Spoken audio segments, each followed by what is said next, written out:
tema que vamos a ver se titula No vivo para mí y entre paréntesis, servir. Y tal vez los que no son servidores se estarán preguntando por qué este tema que vamos a ver servidores, pero realmente no necesitamos la etiqueta de servidores, porque lo que realmente nos hace un servidor de Cristo es la manera en cómo tú y yo vivamos, la manera en cómo nos desenvolvamos en nuestro entorno, en cómo nos desenvolvamos en nuestra intimidad. Y entonces vamos a ver dos enfoques en esta plática de servicio. Y quisiera comenzar con, vámonos al libro de Gálatas, capítulo 5, versículo 13. Y quien lo tenga me lo lee, dos enfoques en esta plática de servicio. Y capítulo 5, versículo 13, por favor. Vámonos al libro de Gálatas, capítulo 5, versículo 13, y quien lo tenga me lo lee, por favor. ¿Quién lo tiene? Capítulo 5, versículo 13, por favor. Sí. Porque vosotros, hermanos, a la libertad fuisteis llamados, solamente que no uséis la libertad como ocasión para la carne, sino servíos por amor los unos a los otros. ¿Quién lo tiene? Así es, muchas gracias. Entonces, en este versículo nos vamos a basar para el primer enfoque, que es servir a los demás.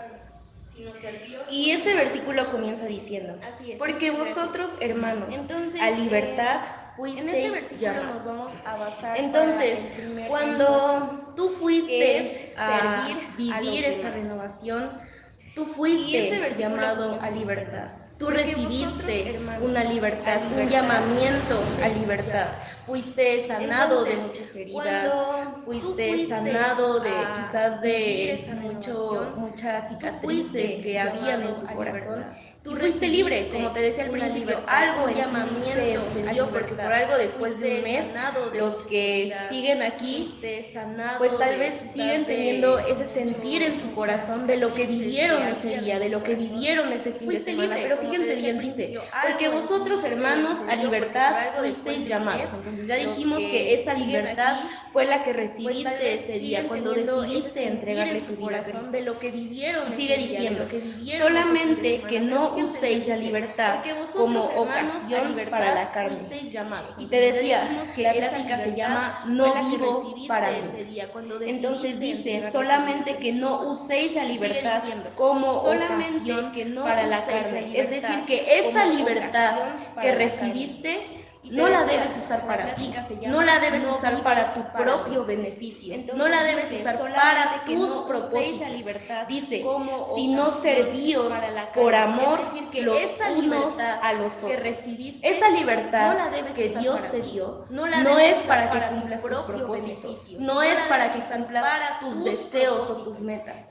La libertad que Dios te dio es para que cumplas los propósitos del Señor. Esa libertad es para que cumplas la voluntad de Dios en tu vida. Y les decía, el primer enfoque se llama servir a los demás. Y vamos a ver varios puntos en este primer enfoque, si quieres ir apuntando. La voluntad de Dios. Y el primero se llama la primera misión que tienes como servidor a los demás. Vamos a ver compartir la palabra. Este primer enfoque, si quieres ir y Jesús, antes de partir de esta tierra, una de las encomiendas más importantes que deja escritas, ¿quién me dice cuál es? Y Jesús, antes de partir de esta tierra, así es, de ir y hacer discípulos a todas las naciones. Entonces, desde el momento en que tú aceptaste a Cristo en tu corazón, en que tú aceptaste la libertad que Él te dio, tú automáticamente ya eres un servidor, porque automáticamente entonces ya no eres igual a los demás, ya no eres igual a tu entorno. Entonces el primer enfoque, el primer punto es compartir la palabra. Tú joven, tú que ya fuiste sanado, tú que ya fuiste transformado, que ya fuiste renovado, ahora tú puedes ser ese vehículo que tal vez va a ser el instrumento para rescatar otras almas.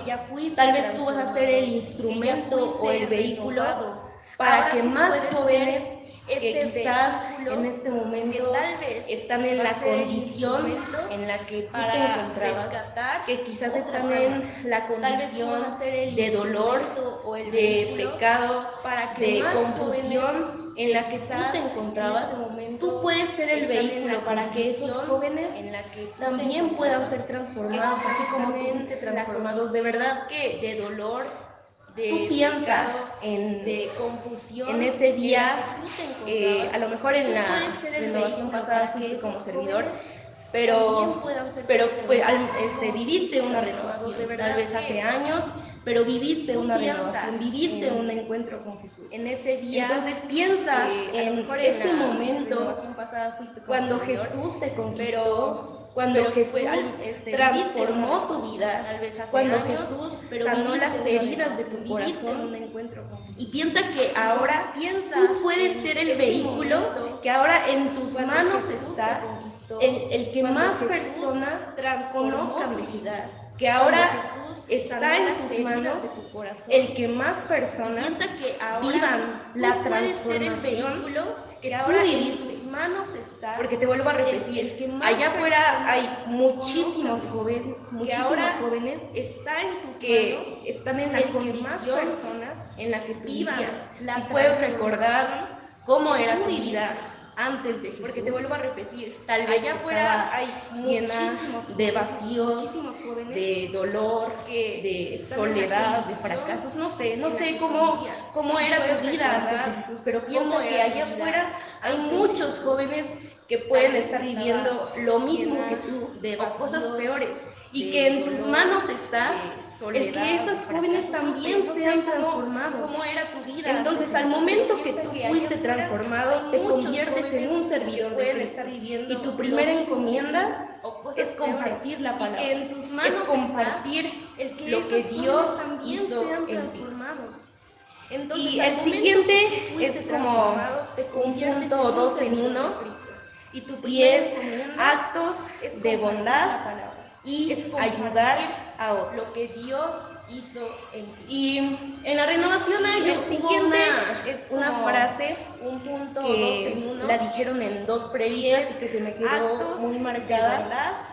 Y ayudar, yo me imagino que sí la recuerdas. Y te dijeron que tú eres en luz. En la renovación hubo una tú eres luz en medio de la oscuridad. La dijeron en 2 predicas. Entonces te vuelvo a repetir, al momento que tú recibes la transformación y te haces seguidor de Jesús, tu siguiente encomienda es mostrar la luz que Jesús puso al momento, y decíamos servir a los demás, actos de bondad.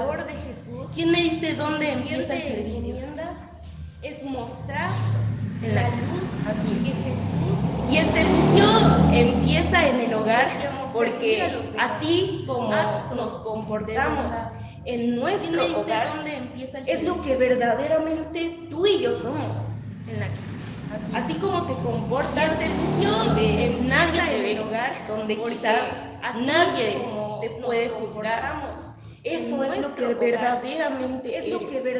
Entonces, el servir a los demás, así como claro, empieza en la iglesia. Creo que en la iglesia es el lugar más fácil donde quizás podemos servir a los demás. Pero de verdad, así como servimos aquí, lo hacemos en nuestro hogar. Ese mismo servicio y esa misma entrega la tenemos con nuestros padres, con nuestros hermanos. Los actos de bondad aquí que quizás deseemos tener aquí o delante de la gente son los mismos actos de bondad que tenemos en nuestro hogar, donde no podemos ser juzgados, donde nadie nos ve, donde el pastor no nos va a regañar. Son los mismos comportamientos que tenemos en nuestro hogar. Entonces, el servir a los demás tiene que ser en todos lados, pero donde tiene que empezar este cambio, esos actos de bondad, ese sentir de ayudar a otros, de ayudar a otros cuando están en un estado de vulnerabilidad, tiene que iniciar en actos de bondad con los que te rodean, sentir de ayudar a tiene que iniciar en tu hogar. Ese es tu primer servicio en tu hogar, con tus papás, con tus hermanos, que iniciar con tu esposa, tu esposo te rodean. Ahí tiene que empezar el acto de bondad y el cambio que Dios ya hizo en tu vida.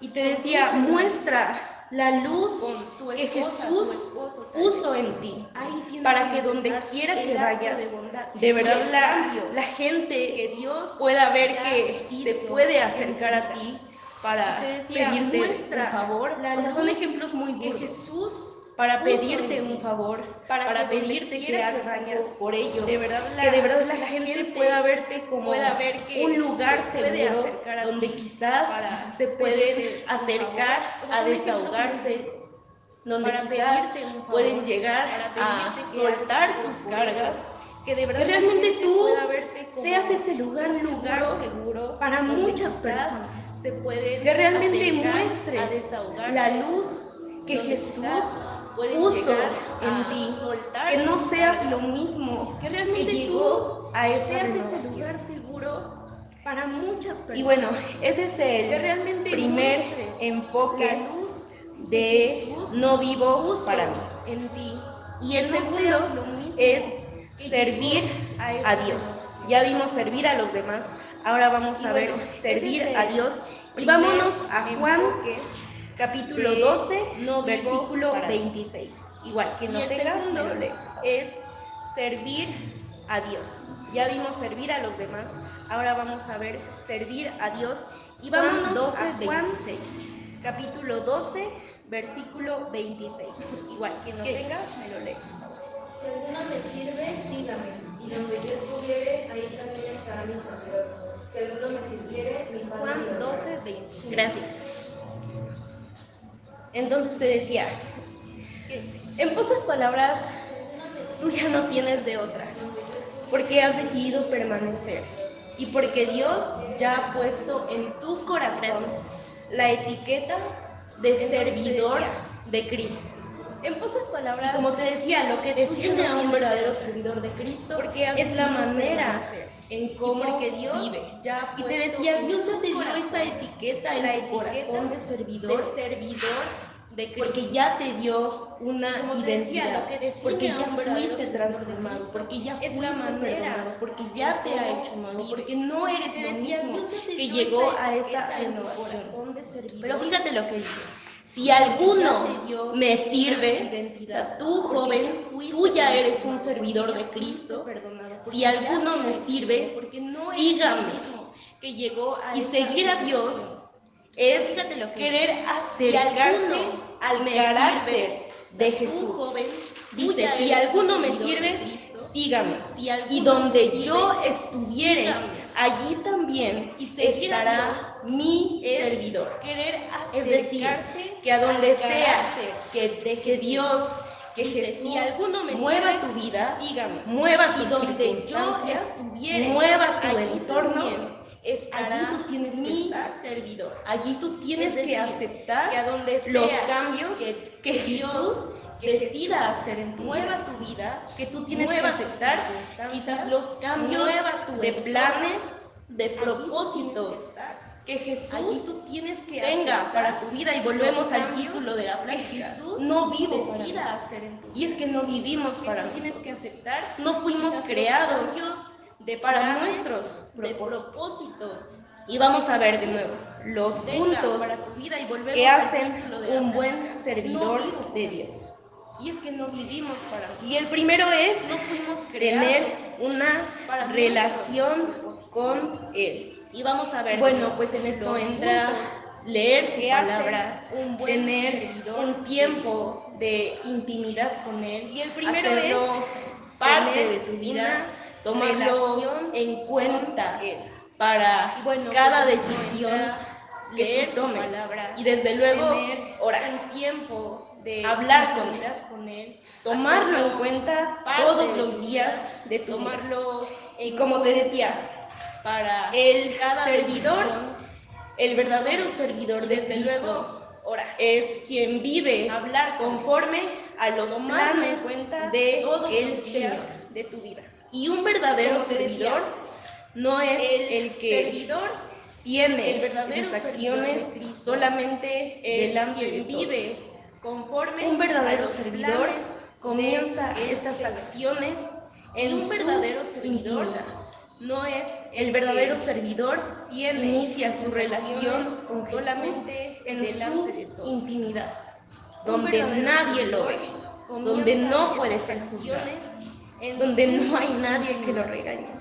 Y por eso es importante la relación con Jesús, para que esos momentos donde nadie puede verte, donde nadie puede juzgarte, sea el tiempo que le dediques. Por eso es importante, sea el tiempo que dediques para hablar, para estudiar. Ayer el pastor nadie decía, para estudiar hambrientos de su palabra, sea el tiempo para estudiar hambrientos de lo que Él quiere hablar a tu vida, para hablar, para estudiar. Y el siguiente punto es para estudiar hambrientos de su palabra. Y sí es importante para asistir de lo que Él apartar un tiempo de despojarte y el siguiente punto todas tus actividades, de todos los planes que tengas. Es importante y tener un tiempo especial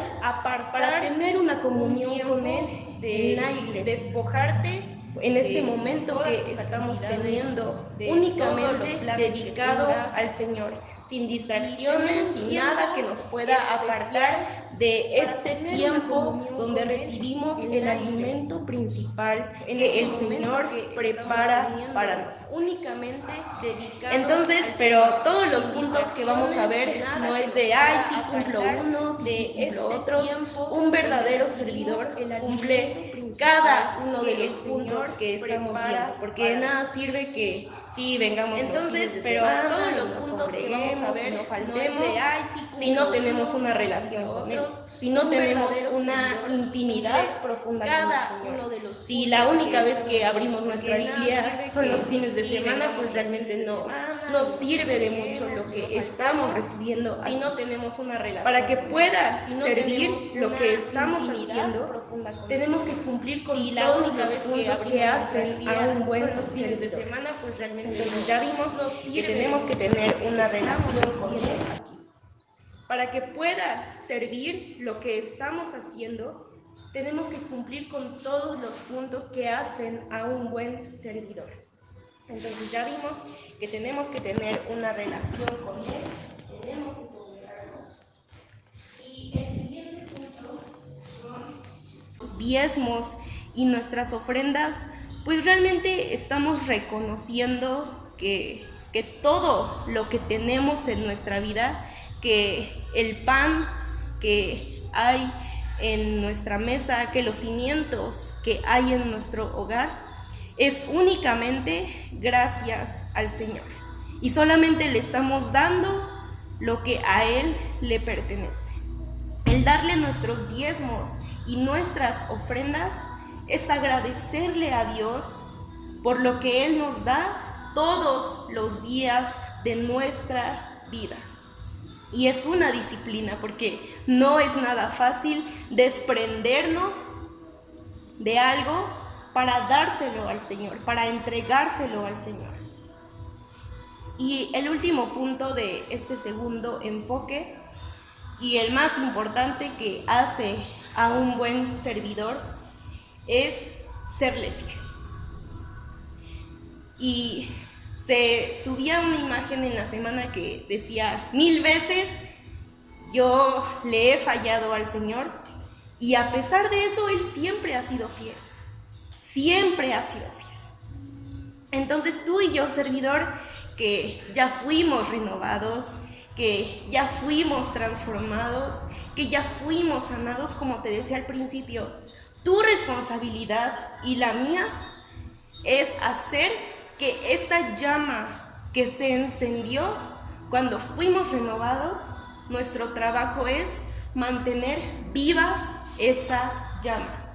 ¿Y cómo lo vamos a hacer? Cumpliendo todos estos puntos, pero el más importante, serle fiel al Señor. De verdad esforzarte en no volver, en no caer de nuevo de aquello que el Señor te rescató cuando estabas en esa renovación. Que no vuelvas a tropezar de aquello que Dios ya te perdonó, que ya te dijo, ya no te preocupes, no pasa nada, vamos a seguir.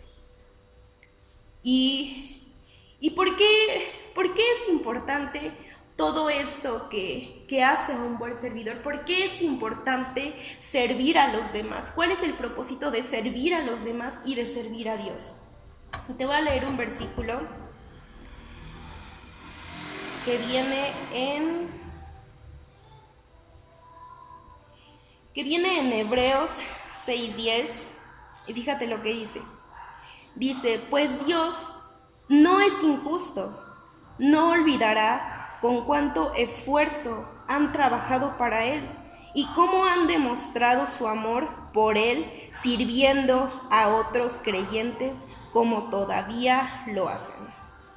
Entonces dice que Dios no es injusto y que todas las acciones que el día de hoy tú hagas, que todos los actos de bondad que el día de hoy tú hagas, el día de mañana Él los va a tomar en cuenta. Pero ojo, esto no quiere decir que la razón de tu servicio sea porque quieres algo a cambio.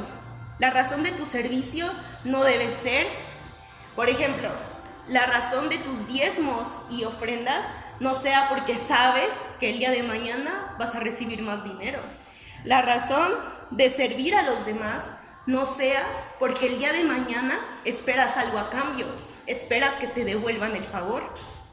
La razón de tu servicio no debe ser tal vez porque esperas un reconocimiento, no. Dice, Dios no es injusto. Dice que va a tomar en cuenta lo que estás haciendo, no lo va a olvidar. Él está tomando en cuenta lo mucho que tal vez te has esforzado en este mes desde la renovación. Él está tomando en cuenta lo mucho que te has esforzado o lo mucho que no te has esforzado. Él lo está tomando en cuenta.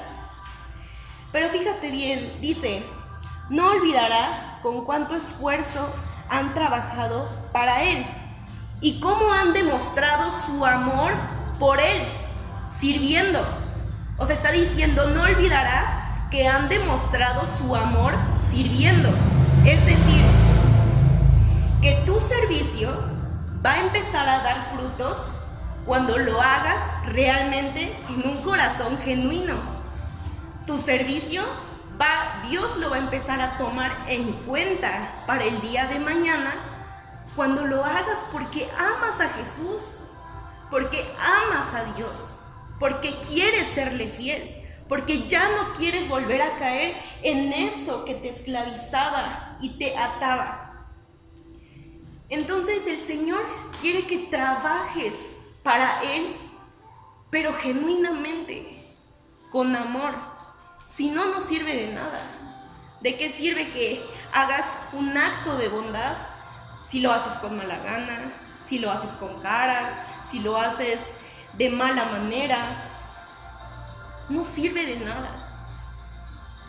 Tu servicio va a empezar a dar frutos cuando sea porque amas a Jesús, cuando ya no esperes nada a cambio, cuando ya no esperes reconocimiento, cuando lo hagas únicamente porque quieres serle fiel al que a ti te fue fiel cuando no lo merecías. En ese momento, tu servicio va a empezar a dar frutos. Y bueno, quisiera que viéramos un pasaje que está en 2 de Samuel, capítulo 9. Si quieren nada más apúntenlo, lo vamos a platicar. 2 de Samuel, capítulo 9, Y esta es la historia de Mefiboset. ¿Alguien ha escuchado de esta historia?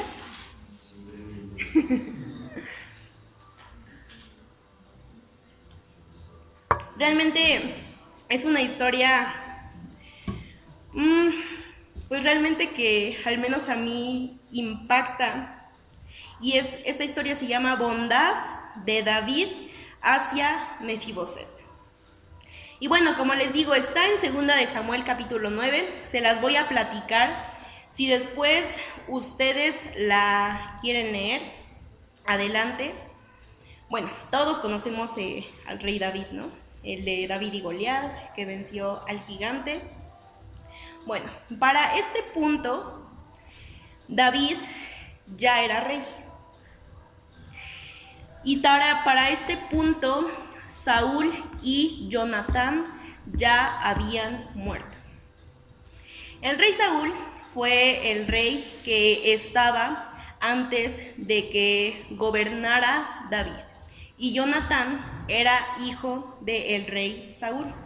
Entonces, para ponerlos un poco en contexto, el rey Saúl hubo una etapa que sentía muchos celos de David por todo lo que él estaba haciendo.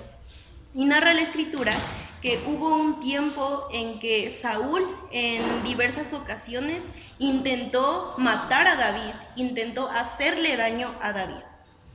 Pero también la escritura narra que Jonatán, el hijo de Saúl, era muy amigo de David y que en un punto ellos dos hicieron un pacto de amistad, de paz, para todas sus generaciones siguientes.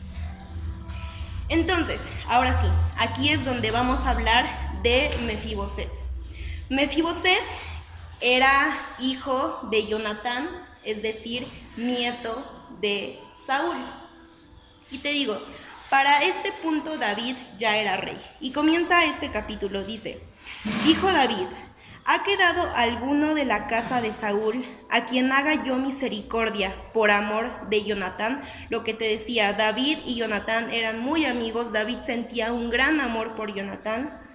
Y sigue diciendo: y había un siervo de la casa de Saúl que se llamaba Siba, al cual llamaron para que viniese a David. Y el rey le dijo: ¿eres tú, Siba? Y él le respondió: tu siervo. El rey le dijo: ¿no ha quedado nadie de la casa de Saúl a quien yo haga misericordia de Dios? Y Siba respondió al rey: aún ha quedado un hijo de Jonatán lisiado de los pies. Este lisiado de los pies es Mefiboset. Y dice: entonces el rey le preguntó: ¿dónde está? Y Siba le respondió: he aquí, está en casa de Maquir, hijo de Amiel de Lodebar. Entonces envió el rey David y le trajo de la casa de Maquir, hijo de Amiel y de Lodebar. Y vino Mefiboset, hijo de Jonatán, hijo de Saúl, a David y se postró sobre su rostro e hizo reverencia. Y dijo David: Mefiboset. Y él respondió: he aquí tu siervo. Y le dijo David: no tengas temor, porque yo a la verdad haré contigo misericordia por amor de Jonatán tu padre, y te devolveré todas las tierras de Saúl tu padre, y tú comerás siempre a mi mesa. Entonces, lo que te decía hace rato, este capítulo se llama Bondad de David hacia Mefiboset. Y te decía que Saúl en su momento intentó hacerle mucho daño a David, intentó matar a David. Y a pesar de eso, David se despojó de él mismo porque sabía que no vivía para él y le otorgó a Mefiboset lo que a él le correspondía, cuando pues realmente no era necesario. No era una obligación de David hacer que Mefiboset entrara ahí y comiera todos los días a su mesa. Y fíjate lo que le dice Mefiboset. Y le dice: y él inclinándose dijo: ¿quién es tu siervo para que mires a un perro muerto como yo? Entonces el rey llamó a Siba, siervo de Saúl, y le dijo: todo lo que fue de Saúl y de toda su casa, yo lo he dado al hijo de tu Señor. Y bueno, vamos a dejarlo hasta ahí. Esa es la parte que me interesa. Entonces te decía, Mefiboset era una persona que estaba lisiada de los pies, es decir, que no podía caminar. Esto fue porque cuando él tenía 5 años, a su nana se le cayó Mefiboset, que quedó lisiado de los pies. Entonces, la parte de Mefiboset, de cuando dice, ay, ¿quién soy yo que no vale más que un perro muerto para que le des este privilegio? Pues sí, es una parte muy conmovedora. Y normalmente cuando hablamos de este pasaje decimos que lo enfocamos más a Mefiboset, a la parte de Mefiboset. Pero en este momento yo lo quiero enfocar a la acción que tuvo David con Mefiboset. Y bueno, vamos a traerlo más a la realidad. Cuando tú y yo fuimos a esa renovación, estoy segura que tú y yo nos sentíamos como Mefiboset.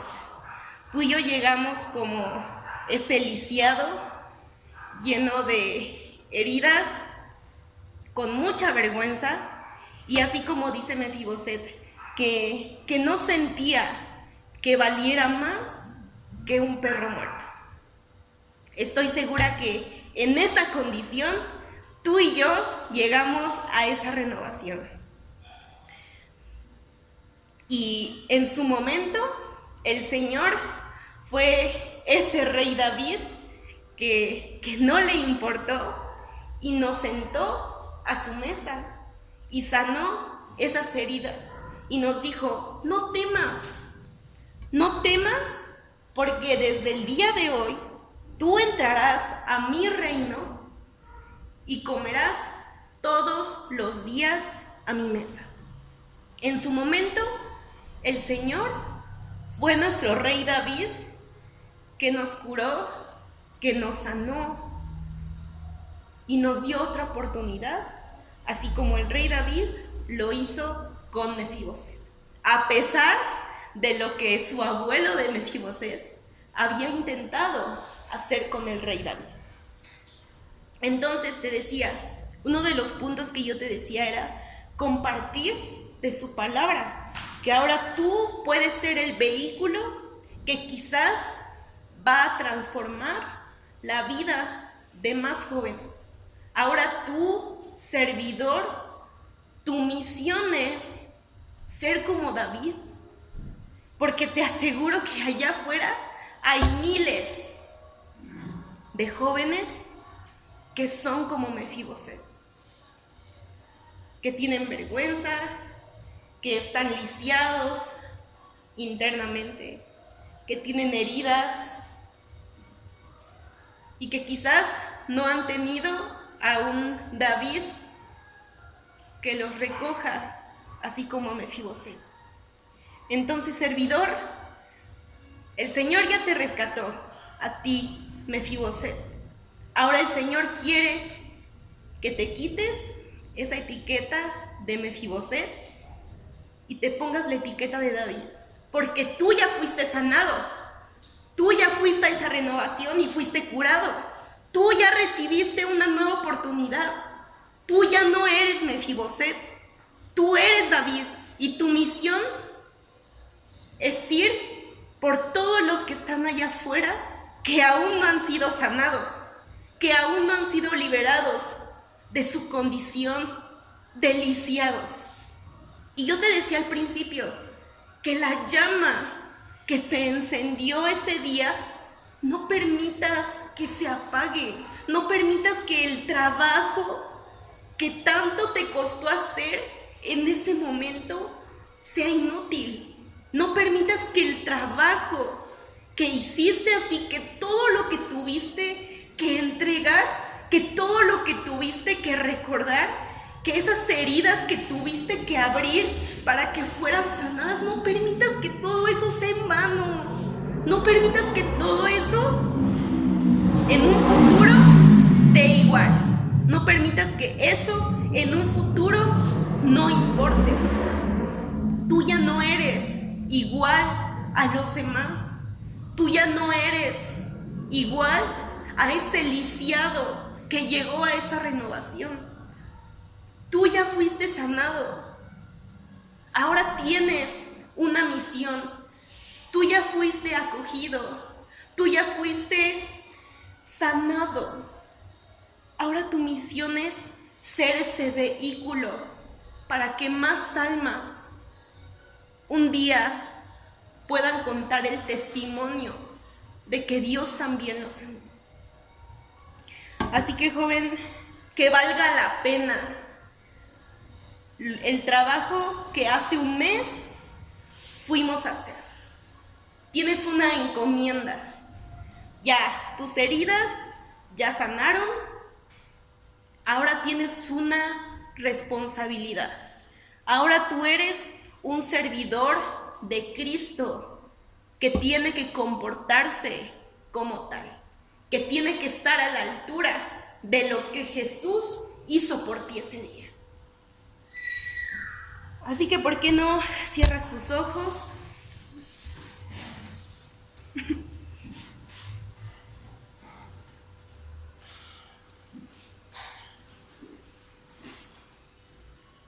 Padre,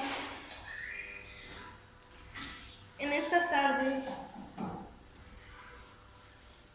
queremos darte gracias.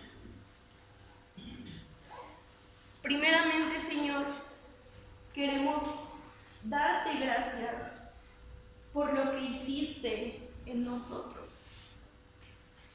Queremos darte gracias porque cuando llegamos como esos lisiados que no valían más que un perro muerto, tú nos recibiste con los brazos abiertos y nos sentaste a tu mesa. Nos sentaste a tu mesa y no te importó la condición en la que estábamos. No te importó la condición en cómo llegamos a ese lugar. No te importó que te fallamos 1000 veces. Tú aún así fuiste fiel. Tú aún así decidiste aceptarnos. Tú aún así nos diste una nueva oportunidad. Y, Señor, hoy queremos que ese trabajo que tanto esfuerzo nos costó, queremos que ese trabajo valga la pena, Señor. Queremos que ese trabajo dé frutos. Queremos que ese trabajo no se apague. No queremos que esa llama se apague.